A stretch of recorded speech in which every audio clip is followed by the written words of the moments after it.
These safety tricks will save your life. Motorcycles are a fantastic pleasure to ride, but they are not as safe as cars. What are the safety tricks that you should know whilst riding a motorcycle? You may only know a few of these. In this video, we are looking at the safety tricks that will save your life. Welcome back to Bikers Express. Do like, share, and subscribe to our channel if you haven't already. Gear down and let's ride into the video.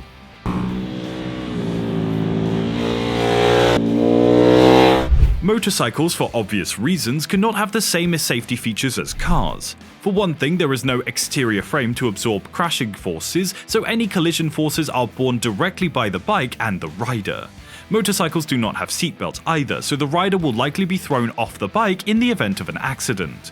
There's the issue of riding on two wheels. Motorcycles are simply less stable than automobiles, and these are some safety tricks that you should follow.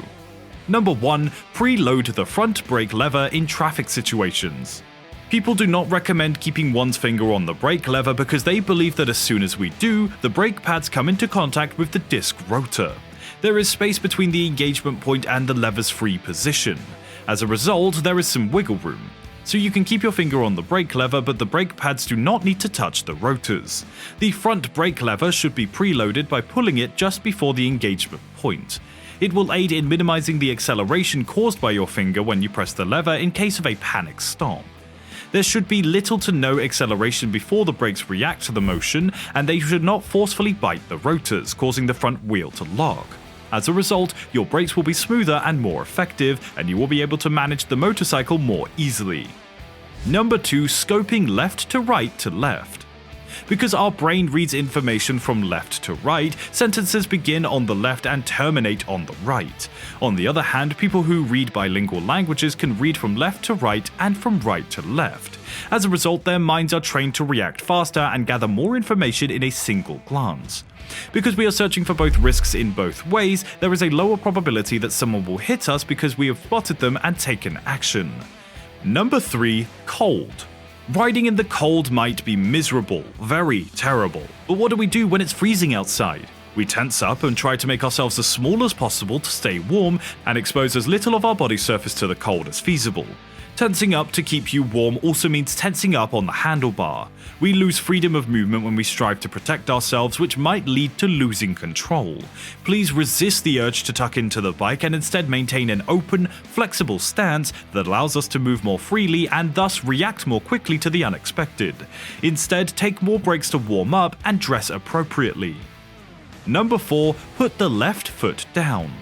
Putting the left foot down after coming to a complete stop accomplishes multiple things. For starters, it allows you to maintain your right foot on the peg, and your right foot when you press down on the rear brake pedal, which keeps the brake light on and alerts drivers behind you to what you're doing. When you press the rear brake instead of the front, your motorcycle reacts differently if you're rear-ended. If the front wheel is locked, an impact has most likely pulled the handlebar to one side, pushing the bike against the fork and causing you to tip and tumble to the side. If you lock the rear wheel, the energy will transfer forward and push the bike, increasing your chances of staying in the saddle and possibly even standing. The middle of the lane is typically where residues such as pebbles and automobile fluids end up. Putting down the right foot requires balancing on a sometimes rocky surface. Number 5. The accordion effect. You've probably had this experience whilst riding in a group. It's like an elastic band constantly expanding and retracting between cyclists moving at different speeds. The most common occurrence is the rider in front accelerates. When the cyclist in the back notices and catches up, the rider slows down, forcing the rider in front to slow down with a split-second delay. The leader then accelerates again, with the follower reacting another fraction of a second later, and so on. The accordion effect poses a concern because the second rider's reaction time is slightly slower than the leader's. So, if the rider in front accelerates and is subsequently forced to slow down or hit the brakes, the accelerating rider behind them won't be able to react as quickly, which sometimes has disastrous consequences. We usually encourage riding within one's comfort zone. Still, occasionally the desire to keep up with the rest of the group gets too strong, either because we don't know where they're going or because we want to appear as cool as the rest of the group. Putting the slowest, most inexperienced riders in the front to set the pace must be annoying for the quicker, more experienced group members, but this is still the safest approach to riding in a group and ensuring everyone has a good time. If the demand for speed is too intense and following an inexperienced leader isn't satisfying enough, finding a group of peers or riding alone are the preferable solutions. We hope these tips and tricks have helped you safe so far, so please help us by liking and subscribing to the channel. And stay tuned to number 9. Number 6. Do not lane split at high speeds. The act of riding between lanes is known as lane splitting. Many riders see this as an easy method to save time and move faster in congested areas. Lane splitting at high speeds is dangerous. You could be in the path of an inattentive driver who abruptly changes lanes. If you must do it, it is recommended that you ride at a speed of less than 50 km per hour. According to studies, if you're in an incident, you are less likely to sustain catastrophic injuries. In a traffic jam or slow-moving traffic, it makes more logical sense to lane divide. Another clever strategy is lane splitting at stoplights, which helps you to minimize the entire traffic backlog. Motorcycles can generally leave on a green light faster than cars, which results in better traffic flow. Number 7. Do not ride on road shoulders. In a major traffic jam, it's tempting for riders to take the expressway shoulders, but you never know what you'll come around the corner and collide with a broken down vehicle sitting in the shoulder lane. Number 8. Always make yourself visible to other motorists. If you're following another vehicle, stay in the center of your lane. It makes you visible to the driver in his rearview mirror. Your headlight will indicate your presence to the driver at night. Even though our roads are well lit, you can become invisible if you put yourself in a blind spot of other vehicles, particularly in trucks. Even riding a motorcycle, you should be aware of a car's blind spots. Many riders who have never driven a car before are unaware of how critical this is to their safety. Remember that drivers are notorious for failing to examine their blind zones. It is difficult for the driver to spot a motorcycle as well. They're in an air-conditioned comfort capsule listening to loud music or chatting with their passengers.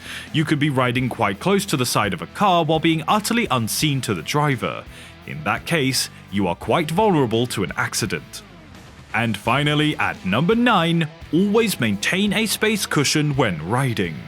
Motorcycle riders are frequently seen tailgating or riding close to the sides of other vehicles. As a result, the rider is particularly vulnerable to the opposing vehicle's abrupt maneuvers. Thus, maintaining a personal space around yourself makes sense to do so that you have time to react to rapid changes in vehicle movements, especially in vehicle movements that are right next to you. Riding a motorcycle does not have to be an exercise in defiance of death. There are numerous things that both motorcycle riders and car drivers can do to keep everybody safe. But with that all said, that concludes today's video. Comment on the safety features that you follow whilst riding a bike in the comment section below, and also let us know if we missed any major important tips. Thank you guys for watching and for your continued support. Don't forget to like and subscribe for more videos. Also refer to the other videos on our channel for more motor-related content. But again, with that all said, that will be all for today, so we will see you in the next video.